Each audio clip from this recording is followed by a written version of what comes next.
up, guys? It's Will here from W.T.F Car Reviews. We're in my 2021 Camaro LT1, and today we're going to be talking about what I paid for this car and the steps that I personally took to buy it.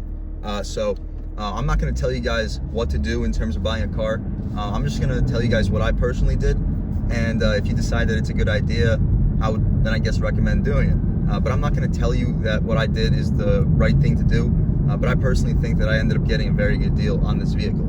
But anyway, so the first step that I would recommend for anybody that's looking to buy a car is I would narrow your choices down to about 2 or 3 different vehicles from different manufacturers. I wouldn't want you to be throwing all your eggs in one basket in terms of vehicles. I wouldn't want you to only look at one vehicle, because then that kind of lowers your buying power, and it will. I'm not going to say that the dealers are going to take advantage of you, but it will allow them to take advantage of you easier. So the first thing I want to just get off my chest before we even start this video is I don't want anybody going into dealerships and just laying down disrespectful offers. So that's not how you're gonna get a good deal. It's not gonna help you ultimately get a good deal at the end of the day if you basically disrespect somebody that's trying to also make some money on the deal before you even start to have any serious conversations. So definitely be respectful and be reasonable in your offers. That's why research is super important. So you start with a realistic offer, and that'll definitely help you ultimately get a better deal. Because if you start with a low ball offer, it's gonna make the guy or make the girl that's a salesperson at the dealership but less willing to even work with you in the first place right off the bat. So definitely be respectful in your offers, and be smart in your offers too. So do your research. So first thing that I would do is narrow your choices down to 2 or 3 different vehicles. So I personally narrowed my choices down to, of course, the Camaro LT1, the 2021 Mustang GT base. With the automatic, I didn't want a manual transmission with the Mustang, although I was looking for a manual transmission with this Camaro, but I'll get into details about that later. My third choice was the Charger Scat Pack. No, not the Challenger, because I was looking for a sports car. I wanted good handling with good acceleration, and so the Camaro, of course, offers that. The Mustang definitely offers that as well, but the Challenger doesn't really offer that. So if I was going to be compromising handling, I didn't want to have a 2-door, muscle car. I would rather have a 4-door sedan with equal and just as capable performance. So I was definitely on the side of the Charger. So I understand the Charger is much more expensive than both the Mustang and the Camaro LT1 especially. But I was willing to make that compromise because the Charger is significantly more comfortable. The quality of the interior is much higher than the Camaro. So those are compromises that I was willing to make. So the second thing that I would recommend you guys doing is look into deals and incentives, because like deals and incentives on the Charger, they were really, really good. Oops, I almost missed my turn. So the deals and incentives on the Charger were really, really good. For a lease deal, you could have picked one up at the time that I was looking for a car for about $450 a month. Let's step in the gas right here. Yeah, this thing flies. At the time you could have picked the Charger Scat Pack up for a lease at $450 per month. And you really can't beat that. That's an absolutely fantastic deal for a Charger Scat Pack. So that was definitely on my mind. But the Mustang GT, there was really no deals and incentives, and it had a higher base price than this Camaro LT1. And the Mustang GT also didn't lease, so there's really no backup plan if the finance wouldn't work out. But so I narrowed my choice down to the Camaro LT1. So the third thing that I would recommend you guys doing, of course, is to start searching dealer inventories in your area. So dealers are going to have their discounts usually posted on their inventory with the factory discounts and incentives that the manufacturer will offer. So you can see that on the inventory page, so you can get a good sense of what the dealer's initial offer will be before you even start any negotiations. So I guess look for the lowest price from your local inventory, and I guess go ahead and start your negotiation process and buy your car. But definitely go into your inventory, because you'll find that a lot of these vehicles will have $5, $6, $7, maybe even $10,000 discounts before you even walk into the dealership door. So you want to know about those discounts, so you start your negotiation price at least that number. So it'll help you long term, or I guess short term, get the best price on your vehicle. But my problem was different. So the vehicle that I wanted didn't exist. So I wanted a 6-speed manual Camaro LT1 with a NPP performance exhaust, dual mode exhaust. So that vehicle did not exist. There was only one manual Camaro LT1 on a dealership lot in the South Florida area, and it was in Miami. and Miami is about 4 hours away from me. I live in the Tampa area, so that was just not a realistic vehicle for me to buy. So that was completely out of the question. I knew I had to make some compromises, and so I looked at this app called Roto. So it used to be called Honker. I actually leased the 2018 Acura ILX a few years back. That was my previous car. I leased that car thanks to the Honker app. I was able to find a vehicle in the area with a $0 down offer at $249 a month, and I actually got a dealership to accept that offer. I have my dad on the lease as well, so it helped me qualify for the Tier 1 credit. But this is my first, I guess, vehicle. This is my actual first car, I guess. So I did a similar thing with this car. So I went to the Roto app. I found a Camaro LT1 that I like. Well, before I even tell you this, so the first like 8 or 9 Camaro LT1s, they wanted like $580 a month for them. They wanted, I guess, 600 plus for one of them that I saw. And then at the end of the page, I found this. Well, maybe not, it wasn't this Camaro LT1, but I found the Camaro LT1 that a dealership wanted $366 a month for it, $0 down, 12,000 miles a year on the lease. The only thing was, it was a 39-month term, so there would be 3 months of payments that were out of warranty. But that wasn't really a big deal to me. I thought that this was a very good deal. So I, of course, contacted the dealership that had this vehicle posted on Roto. But of course, they were like, sorry, this vehicle doesn't exist. But we have a vehicle with more options for $450 a month. So the vehicle that they had posted had the RS package, it had the Tech package, it had the 1LZ package. I'm not even sure what that is, but it had all those packages. And so I was just wondering, how many more options could you possibly have? And why do you want me to pay almost $100 more for that car? So, like I said, you don't want to give lowball offers to dealers. It's disrespectful. But this was equally as disrespectful to me to respond to my 366 offer with 450. That would be like me contacting them, be like, hey, I got this. I see this deal that you guys have posted for 366. Will you sell it to me? Would you lease it to me for 250?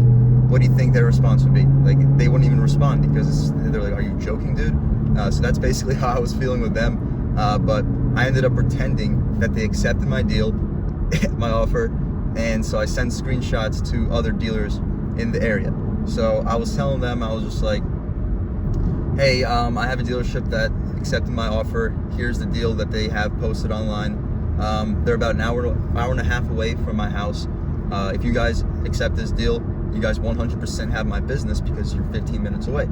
So they were like, yeah, we could do that, but it's gonna have to be $376 per month. So I did feel a little uncomfortable or a little bit uneasy about them saying that, because like, it's $10, guys, come on, but over the course of 39 months, that'll come out to almost $400. And I was just like, you know what, guys, no, for $400 at the end of the day, I'll drive an hour and a half to pick up the car. So they were like, okay, we'll do 366, but it's gonna be a 10,000 mile lease term. And I was just like, no, that's over 6,000 miles. For that many miles, I will drive the hour and a half and pick up the car.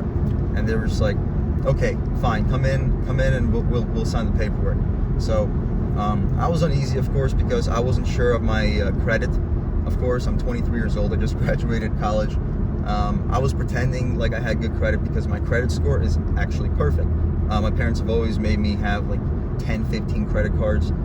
So I would definitely recommend you guys have as many credit cards as you possibly can. Just make sure you pay them off.